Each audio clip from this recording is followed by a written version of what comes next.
Thanks, Dave. It's only 3 days until Microsoft launches its next-gen console. Hot on the heels of Sony, who launched the PS4 just last week. Microsoft aiming to be the center of your living room, bringing a full experience into experience here. You've had it for a little bit now. You've been putting it through the paces, and... Yeah. I want to say, first of all, that this is not the retail unit. This is still beta hardware and software. However, everything will be finalized by Friday. But I got to say, over the last couple of days, just playing with this, it's been really positive. Let's start actually talking about the design.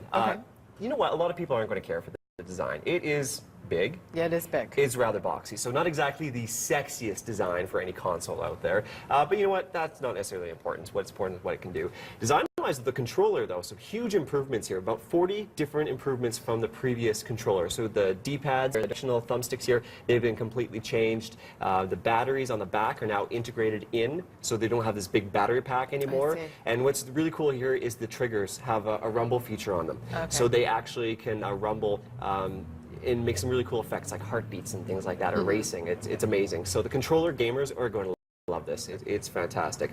Let's talk about the user interface for a little bit. If you've used Windows 8 before, it's going to look mirror. Everything is in tiles now, so fairly easy to navigate. It takes a little bit of use to find everything, but customizable. You can change the colors of all your tiles and things like that, which people are going to like. Lots of cool things you can do as well. Not only gaming, we'll get to games in a second, but you can actually run your cable or satellite box into this and watch live TV through your Xbox. Other things you can do is something called Snap Mode, which is here, and what you can do is multitask. You can watch TV and play a game at the same time. So imagine... Because we don't have enough to do in our lives. Right, I love this. Imagine watching sports highlights on the right-hand side and playing Madden on the left-hand side. I totally get it. Really cool thing. Or playing your favorite music as you play a game. So some neat features with the user interface that they've incorporated with Xbox One.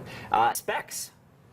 Basically, processor, 8-core processor. It's got some serious horsepower here. On paper, not as powerful as the PS4, which launched last week, but you would never know it. I'll do a video of Forza 5. This is one of the launch titles for Microsoft. And you'll see what I mean about the graphics are absolutely stunning. Just take a look at the lighting effects on the vehicles, the reflections. It really is unbelievable. This feels next generation. It doesn't feel like the graphics are just a slight bump up. It really is incredible. You got, and gamers, they're going to love this. That is amazing. But something else I want to show you besides this, we'll come back here, and this is Dead Rising 3, another launch game. This was actually developed in Vancouver. Take a look at this apocalypse game. Take a look at how many zombies are around. This couldn't be done in previous generation. You've got hundreds of zombies, and there's absolutely no slowdown when you're doing actions or anything like that. I'm not going to play because this is a pretty violent game, but just want to give you an idea of the processing power of the Xbox. People are going to like that. Okay, moving on quickly. Kinect. Kinect, it comes bundled with it. Lots of improvements there. Facial recognition, so it logs you in as you walk in front of it. Speech recognition, you can control your television through it. You can say on or off, turn on or off. Can detect up to 6 people. This is really a huge improvement. I've played around with it, and this is how Kinect should have been when it launched the original Xbox. If you slightly like Kinect, you're going to love Kinect 2.0 basically with the Xbox One. Okay, let's talk about this I didn't care for. Not backwards compatible.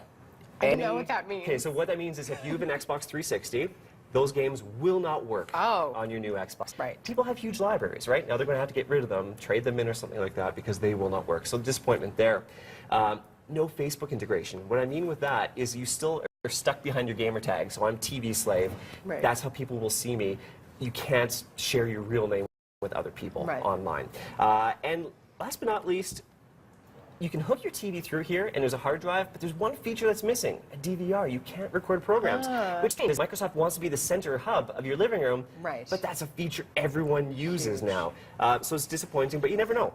They could release a firmware update, and they can bring that forward. There could be more features. Overall, really solid console, and surprising because, you know, Xbox 6 months ago, when they announced this, they had a lot of flack from people saying you can't trade games and things like that. They've reversed all decisions, so they have a little bit of an uphill battle PR-wise, but solid machine. A little bit pricey, $499, so it's a little bit more. That's $100 more than PlayStation 4, which launched last week, but you do get Kinect bundled in.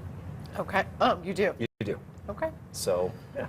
So all in all, pretty overall, it's a solid machine. Comes out Friday. It is Friday. Okay. Big news leading up to the holidays.